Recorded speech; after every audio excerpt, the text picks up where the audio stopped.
আজ এক্সপ্লেন করতে যাচ্ছি 'টিকে টিকে' নামে মুভিটা। ২০০৯ সালে এটা রিলিজ পেয়েছিল। চলুন আর দেরি না করে এক্সপ্লেনেশন শুরু করা যাক। মুভির শুরুতে আমরা হিরোমি নামের একজন অফিস ওয়ার্কারকে বাসে করে বাড়ি ফিরতে দেখতে পাই। তার পিছনে বসা কিছু স্টুডেন্টরা দুষ্টুমি করছিল। তারা এখানে টিকে টিকের ব্যাপারে কথা বলে। টিকে টিকে এখন ফিরে এসেছে আর এখন সে মানুষকে দুভাগ করে কেটে মেরে ফেলে। এখানে দুষ্টুমি করার সময় ব্যক্তি গিয়ে হিরুমির গায়ের উপরে পড়ে এবং হিরুমি তাদেরকে বলে তারা যেন টিকে টিকের ব্যাপারে কথা না বলে। পরবর্তী সিনে আমরা হিরুমিকে দেখতে পাই, সে একটা রেলওয়ে স্টেশনে নেমেছে। সেখানে থাকা ওভার ব্রিজের উপর থেকে যাচ্ছিল। এরই মধ্যে হঠাৎ করে সে এক অদ্ভুত ধরনের বাতাস অনুভব করে।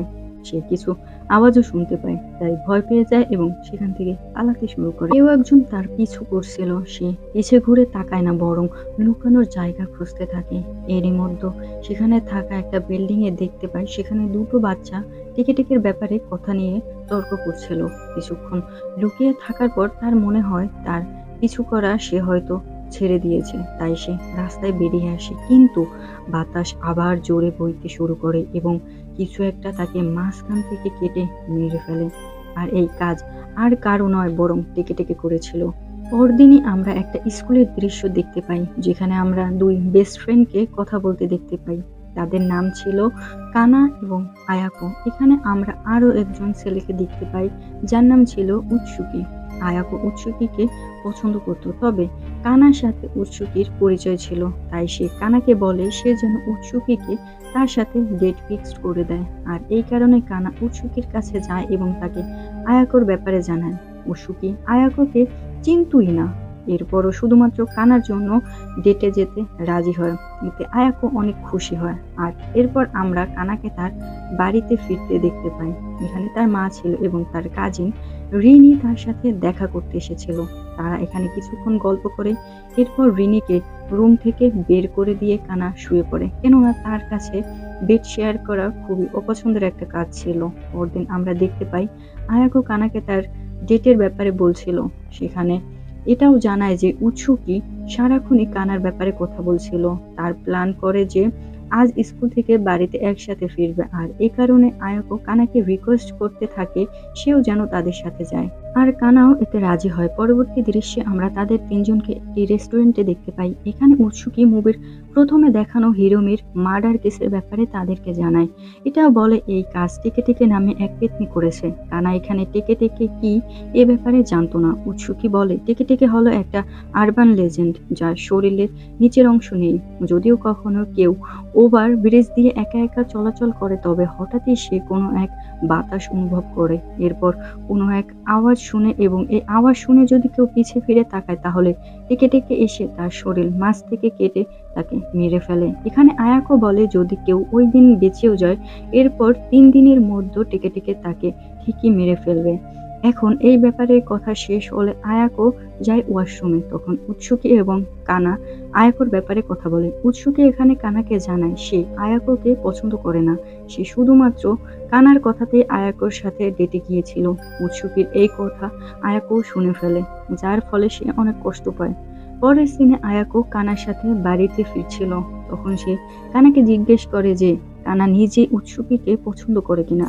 কানা উত্তরে বলে যে তার মনে উৎসুকিকে নিয়ে এমন কোনো অনুভূতি নেই। তা শুনে আয়াকো এখানে রেগে যায়। আয়াকোর মনে হচ্ছিল কানা তাকে মিথ্যা বলছে এবং তাকে ধোঁকা দিচ্ছে, তাই সে এখানে কানার উপর রেগে যায় এবং অন্যদিকে এগোতে শুরু করে।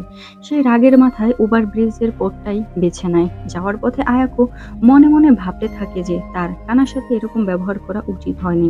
এরই মধ্যে অদ্ভুত এক আওয়াজ শুনে পিছে ফিরে তাকায়। ঠিক তখনই টেকে টেকে এসে তাকে মাছ থেকে কেটে মেরে ফেলে। পরদিন স্কুলের দৃশ্যে দেখতে পাই যেখানে কানা আয়াকোর মৃত্যুর ব্যাপারে জানতে পেরে একদমই ভেঙে পড়ে। এখানে একজন টিচার আসে এবং কানাকে নিয়ে যায় পুলিশ জিজ্ঞাসাবাদের জন্য। এখানে সব ব্যাপারে জানালেও কানা এটা জানায় না যে তার এবং আয়াকোর মধ্যে ঝগড়া হয়েছিল, তবে তার মনেও ওইসবই চলছিল। আর এসব ভেবে সে আরো ভেঙে পড়েছিল। এরপর সে বাড়িতে ফিরে হিরোমির মার্ডারের ব্যাপারে একটা নিউজ দেখতে পায়, যেখানে সে জানতে পারে যে হিরোমির বয়ফ্রেন্ডকে তার মার্ডার কেসের জন্য আটক করা হয়েছে। কানা এই নিউজ দেখে তখন তার রুমের দরজা আপনা আপনি খুলে যায়, তবে সেখানে কেউ ছিল না। কিছুক্ষণের মধ্যে কানার মা আসে এবং তাকে সান্ত্বনা দেয়। পরদিন কানা এবং উৎসুকি একসাথে কথা বলে। উৎসুকি জানায় যে আয়াকো তাকে বলেছিল কানা এবং আয়াকো এতটাই ভালো বন্ধু যে যদি তাদের কখনো ফাইট হয় পরদিন আবারও তারা সব ভুলে আবার এক হয়ে যাবে। এসব কথা শুনে কানা অনেক ইমোশনাল হয়ে পড়ে আর আয়াকোকে মনে করতে থাকে। উৎসুকি তাকে বাড়ি পর্যন্ত পৌঁছে দেয়।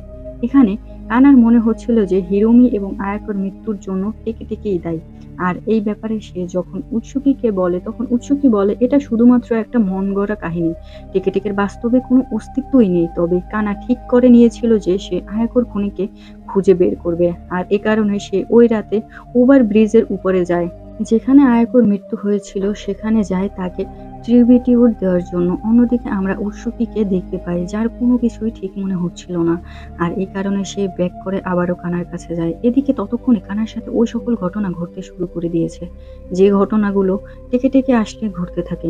কানা এখানে উৎসুকির কথা মনে করে এবং নিজের চোখ বন্ধ করে নেয়, কেননা উৎসুকি সেদিন বলেছিল পিছে ফিরে টেকে না দেখতে। টেকে এখানে তার কাছে আসে তবে তার কিছুই করে না, কারণ যখন মনে হয় যে সবকিছু ঠিক হয়ে গিয়েছে দ্রুত সেখান থেকে চলে আসার চেষ্টা করে, কিন্তু সে আয়াকোর ডাক শুনতে পায়, ফলে সে ভুলবশত পিছে ফিরে তাকায় আর ঠিক তখনই টেকে দেখতে পায়। টেকে তার পিছু করা শুরু করে, সেও প্রাণপণে পালানোর চেষ্টা করছিল। এরই মধ্যে উৎসুকি সেখানে চলে আসে এবং কানা তার সাইকেলের পিছনে বসে তাকে দ্রুত সেখান থেকে পালাতে বলে। টেকে তখনও তাদের পিছু করছিল। কিছু দূর যাওয়ার পরে সাইকেলে অ্যাক্সিডেন্ট করে, তাই তারা নিচে পড়ে যায়। তবে ততক্ষণে টেকে তাদের পিছু ছেড়ে দিয়েছিল। আর পরদিন আমরা উৎসুকিকে হসপিটালে দেখতে পাই, যার সাইকেল থেকে পড়ে যাওয়ার কারণে পা ভেঙে গিয়েছিল। এখানে কানা তাকে সরি বলে এবং এরপর সে একটা লাইব্রেরিতে চলে যায়। এখানে সে টেকের ব্যাপারে জানার চেষ্টা করছিল। এর মধ্যে রিনি সেখানে চলে আসে, মানে তার কাজিন, যে কিনা তাকে জানায় যে সে নিজেও টেকের উপর রিসার্চ করছে। যা শুনে কানা এখানে টেকের ব্যাপারে নানা রকম প্রশ্ন করে।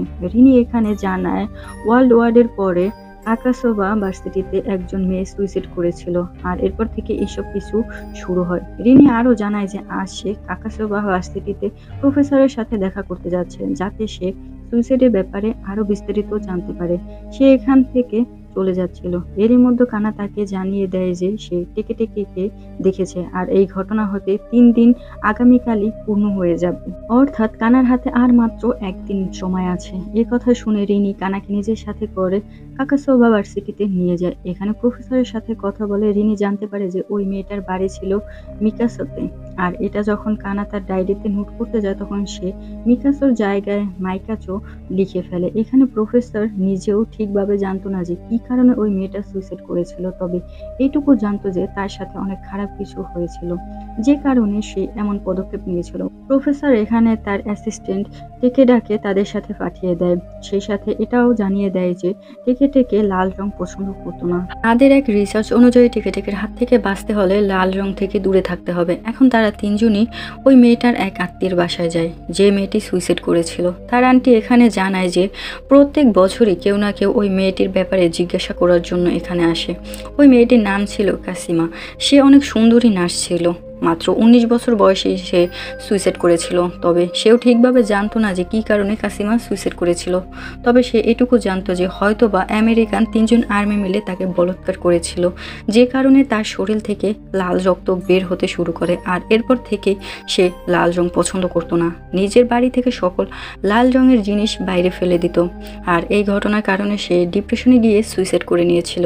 এখানে তারা 3 জনই তাদের সকল প্রশ্নের উত্তর পেয়ে যায়। এই কারণে তারা টেকেডাকে তার অফিসের সামনে ছেড়ে নিজেদের বাড়ির উদ্দেশ্যে রওনা হতে যাবে। ঠিক তখনই টেকেডা তাদেরকে একটি ইনফরমেশন দেয় যে টেকে মারা গিয়েছিল, তখন তার গ্রামে তার জন্য একটি মেমোরিয়াল তৈরি করা হয়েছিল এবং টেকের বোন সবসময় খাবার এবং ফ্লাওয়ার নিয়ে তার মেমোরিয়ালের কাছে রেখে আসতো। আর এরপর যখন তার বোন মারা যায় তখন তার মেমোরিয়ালটাও পড়ে যায়। তারপর থেকে এই সকল ঘটনা ঘটতে শুরু করে।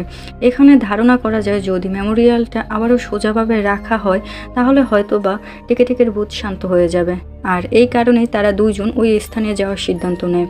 সেখানে টেকের মানে কাশিমার মেমোরিয়াল তৈরি করা হয়েছিল। এখানে রিনি জানায় যে সে নিজেও টেকের ওই রাতে ওভারব্রিজের উপর দেখেছিল, যে রাতে কানা দেখেছিল। অর্থাৎ শুধুমাত্র কানাই নয়, বরং তারা দুইজনেই বিপদে ছিল এবং তাদের দুজনের হাতে আর মাত্র 2 ঘন্টা সময় আছে।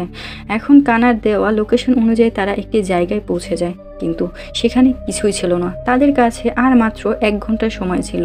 তাই তারা টেকেডাকে কল করে এবং সেখানে প্রফেসরের অফিস রুম থেকে ম্যাপের মাধ্যমে তাদেরকে সঠিক লোকেশন বলে দেয়।